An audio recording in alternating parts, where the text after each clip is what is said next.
感冒吃药1个礼拜好，不吃药7天好。那不是一样吗？对啊，所以你其实最主要感冒是要一个休息，体力会一个自然恢复。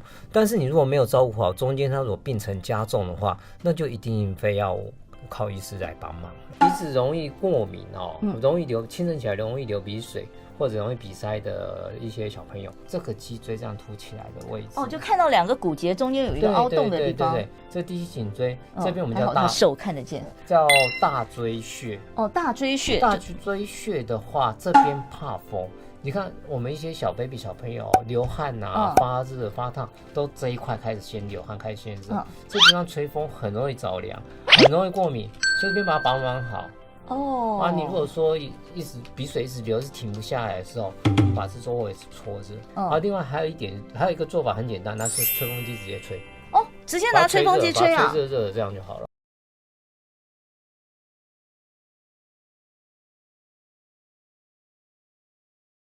嗨，大家好，欢迎收听今天的听医生的话，我是节目主持人李雅媛。我今天呢为大家邀请到一位中医因为昨天呢，其实我们的来宾就是康健杂志的一位主编，他就在讲说康健最近有很多中医养生的法子，结果很多听众说那我们要问中医，马上就为大家变魔术，请来了一位台北市立万芳医院传统医学科的主任黄忠宇黄医师。黄医师好。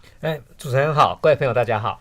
黄医师，其实这个传统中医我们要传统医学科就是中医科嘛。是那现在这个每一家的那个讲法不太一样因为我们是觉得说我们秉持一个传统的传承下来结合现代的医学，所以我们就一样用传统医学这个名称来做这个科的名称这样子。其实中医也有分科对不对？也有分伤科内科什么，是不是你们也有这样子分呢？其实我们都有分每个医师其实他有各自的专长。其实中医它是一个独立的科，独立的医疗跟西医相比于西医来讲，它是一个自成系统一套医疗，所以各种的医疗模式其实中医都可以做。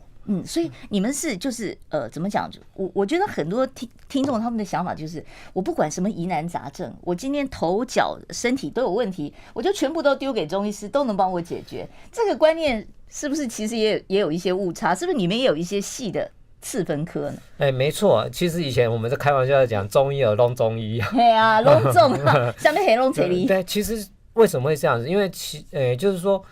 我刚刚有提到，就是说中医它是一个独立的，就是独立一个医疗系统。它包含了所有的一个医疗措施，就像那个早期的中医，最早中医教育最早医疗教育制度是从中医开始的。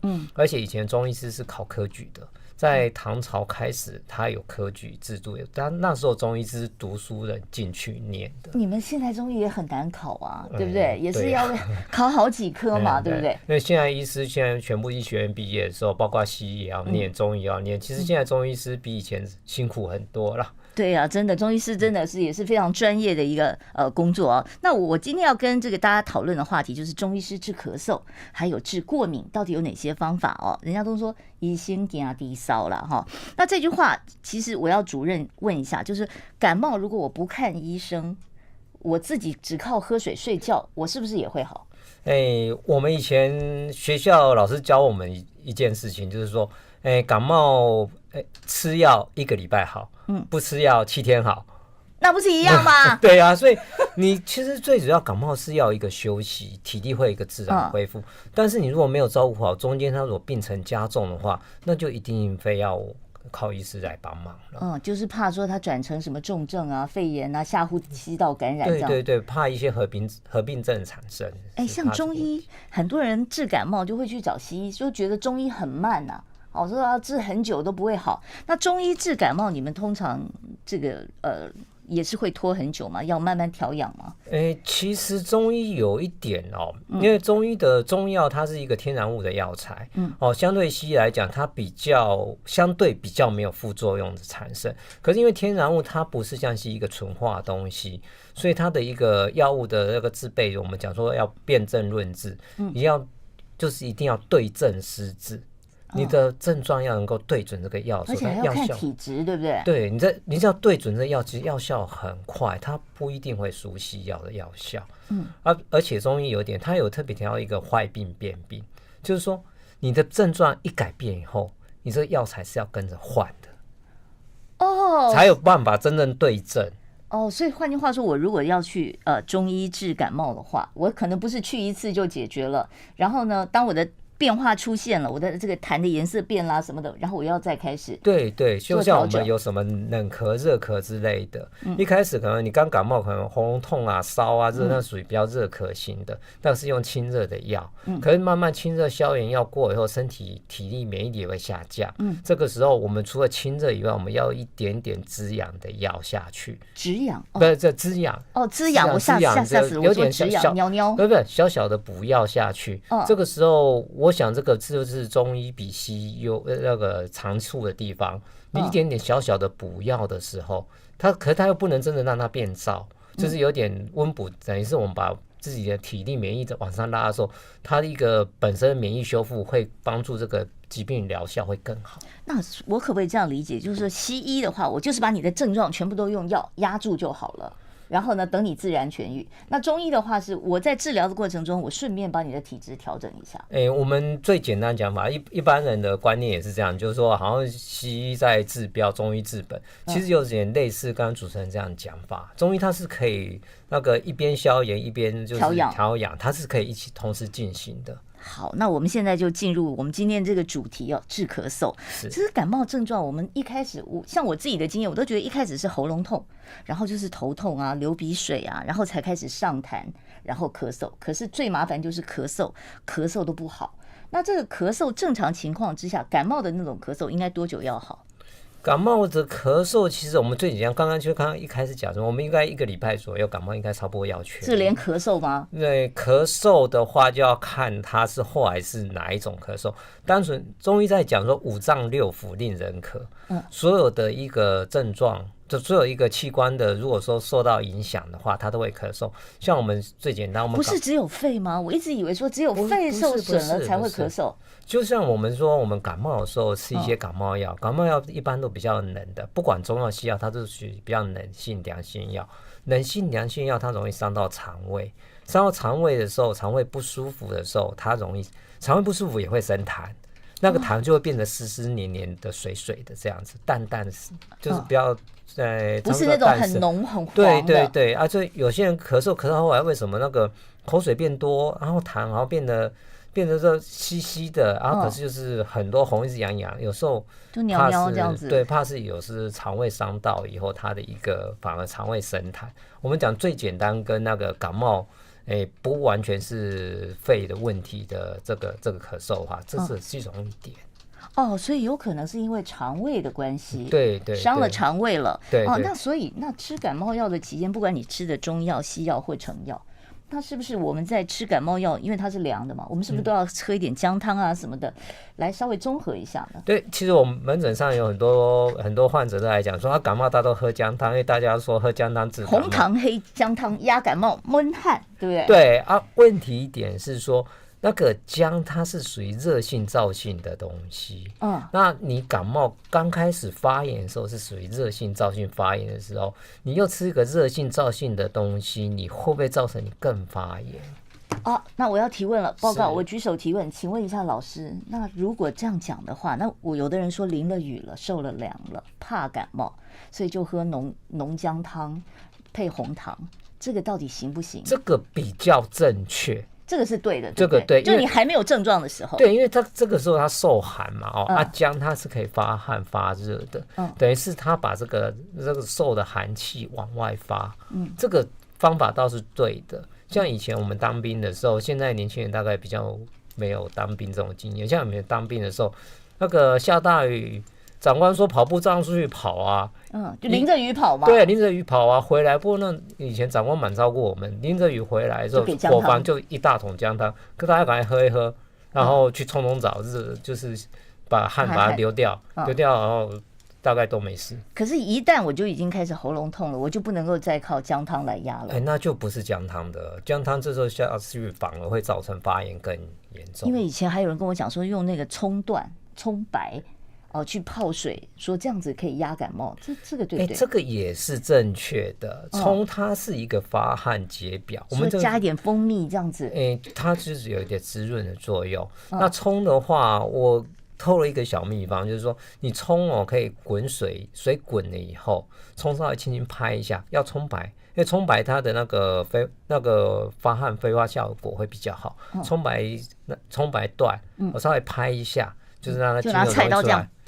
对，精油下去那个就是说已经滚的水，稍微再滚个1分钟2分钟，让它那个精油成分可以出来，这样它可以发汗治感冒，它其实是有帮助的。感冒后咳嗽好不了哦。我们先讲说正常情况下，先不讲那个重大疾病哦。正常情况下好不了的原因，跟阿嬷讲的一些说，你咳嗽的时候喝冰水了，或者是吃冰淇淋了、吃橘子了、吃甜食了，到底有没有关系？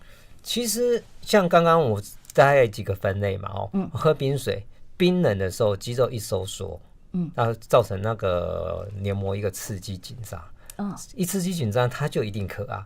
那吃橘子可不可以？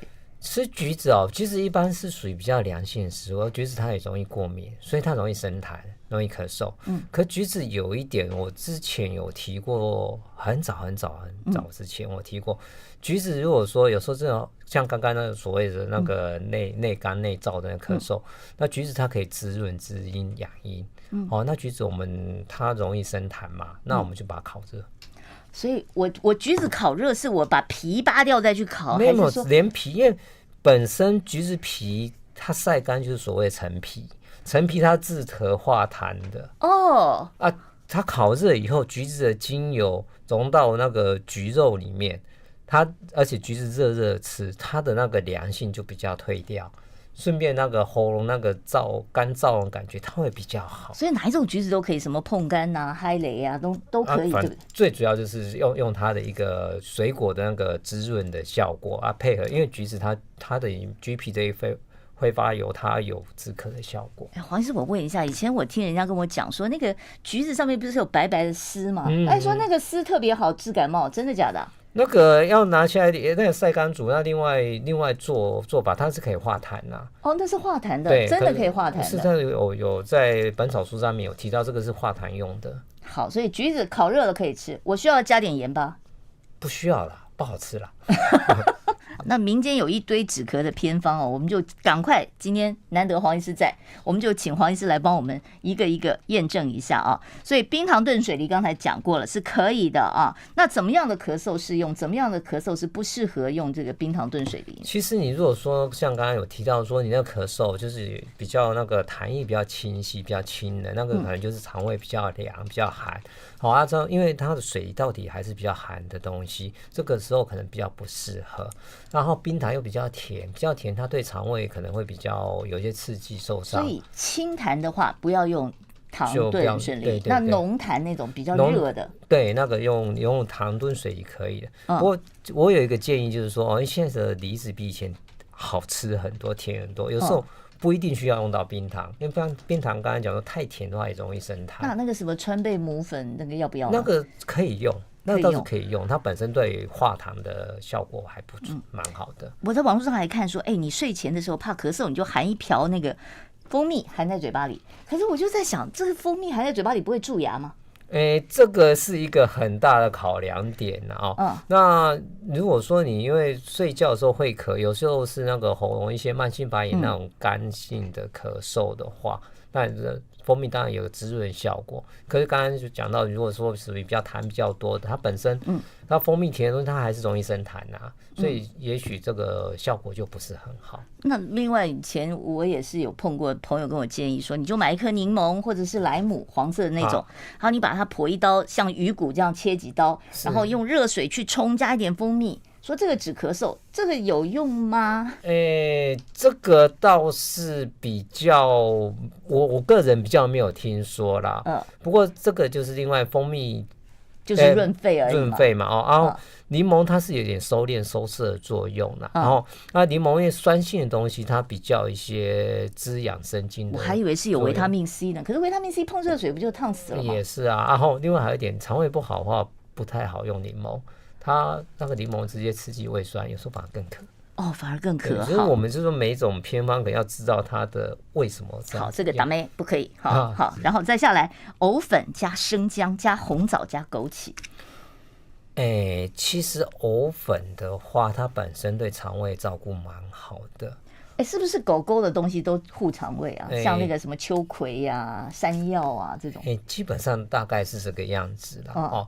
那本身藕粉它对肠胃照顾就蛮好，可是你再加个生姜的话，你小心会不会比较热、比较燥？因为藕也是热的吗？藕粉是凉的，它是凉的。可是你就说姜的量，看你要自己稍微抓，因为它本身顾肠胃，姜下去也顾肠胃，这个对肠胃比较虚弱、比较虚冷的人，这个是会有这种咳嗽，它会有帮助。所以就是如果是那种轻轻的痰的那种，那种可以，那种燥热的就不行了，对，黄痰就不行了，比较不合适。那可乐加热喝？其实可乐原本它是那个，好像据我所了解，它原本是感冒药啊。可乐是感冒药哦，类似中南美洲的一个地区性的药。然后它因为当初的那个欧洲移民到美洲去的时候，要适应那个环境，所以这个东西喝对他们身体有帮助。那因为不好喝嘛，所以慢慢调成现在很好喝的可乐。所以你可乐加热喝，对感冒有帮助。这个好啊，大家学一下啊，而且这个又取得方便 ，7-Eleven 就有。我们现在呢，现场为大家邀请到的是我们的这个气质啊，我们的王于凯啊，凯今天帮我们客串一下模特儿，让黄医师来示范一下哪些穴位可以止咳。黄医师，像我们有的时候做这一行，你知道那个要咳嗽又要播音的时候，真忍得超难受啊，喵。那个时候有没有什么穴位可以让我的咳嗽暂时缓解？其实有一个最简单的说法，就我们手肘弯的地方手肘弯的地方，手肘弯的地方你那个这边有一个这条大筋的偏外侧这边，自己可以压得到吗？对，自己压得到一个凹的位置凹的地方，这里刚好一个手肘横纹这边我把你的袖子卷起来一点，凹的位置我们一般放纸这样比较容易压到，就这地方直接压下去。直接强压吗？对，强压。来，您可以帮我们贴一下它的穴位位置，就在这里我们直接强压下去，你真的想咳嗽，强压下去，它咳嗽会缓下来。就是可以忍住的。对，是可以让你忍住的，就最简单的。这个是什么穴啊？尺泽。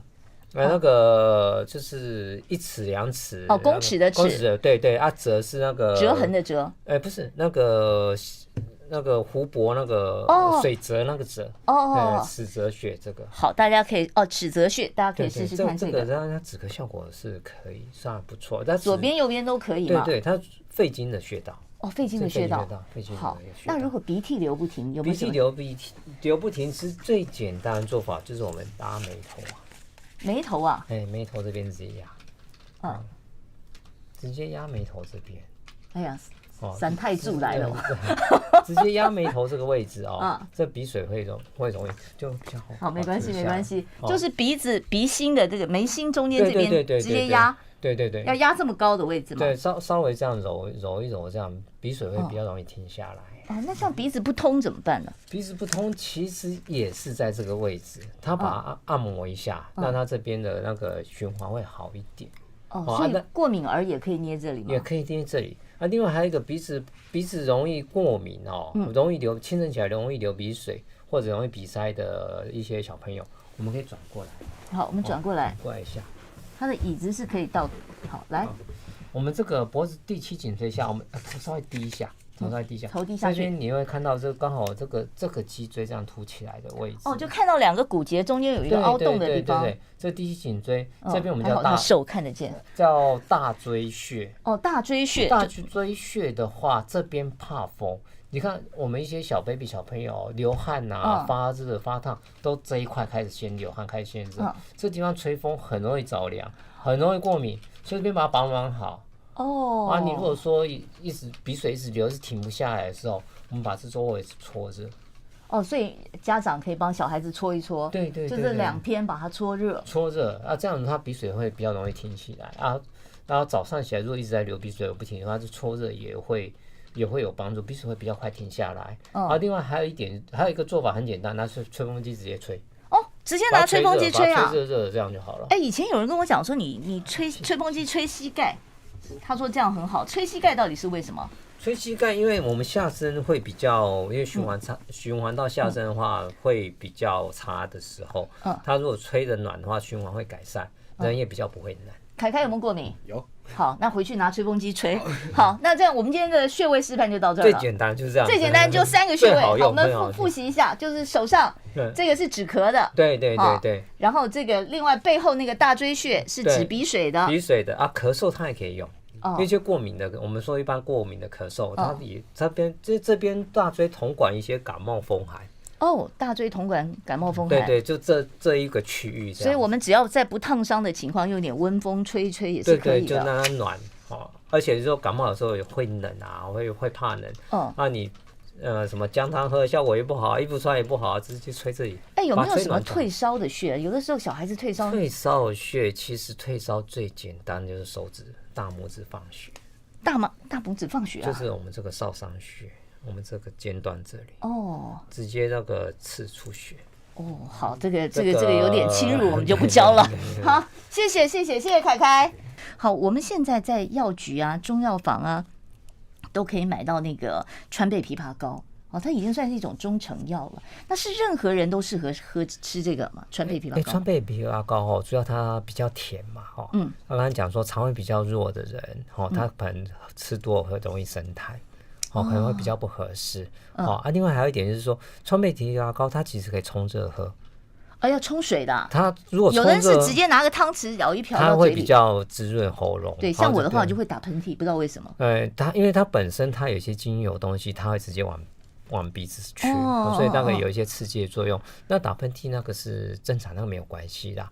但是你用热水冲以后，它那种往上呛的感觉比较没有。但是它的那个吸收可能会比较好吸收，因为它水溶的东西还是人会比较好吸收。所以正确的做法是应该把那个浓浓的川贝枇杷膏用热水搅开了以后再喝，这样效果就是轻微的感冒初期一些轻微咳嗽的话，这样效果会比较明显一点。可是因为它主要它还不是一个治感冒的药，它是感冒中后期的一个类似一个滋润调养的东西。所以真正感冒初期的时候，它川贝枇杷膏它的效果可能没有到那么好。它如果一些小症状哈，你就冲热喝，也许可以把它缓解掉。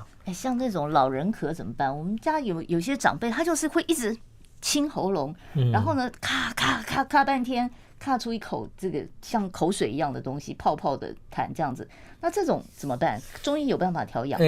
可以，老人咳我们要先了解他们一些慢性疾病。哪些慢性疾病会咳嗽？慢性那个我们说心脏病的时候，会心肺功能受损，会连带性的影响的时候，他的呼吸道的一些敏感度会增高嘛，然后可能就是你的咳嗽就容易出来，这一点。他老人家消化比较慢，他东西食物的蠕动差，积在肚子里面。我刚才讲肚子积东西都容易刺激一些肠液胃酸分泌，那个也是容易咳嗽。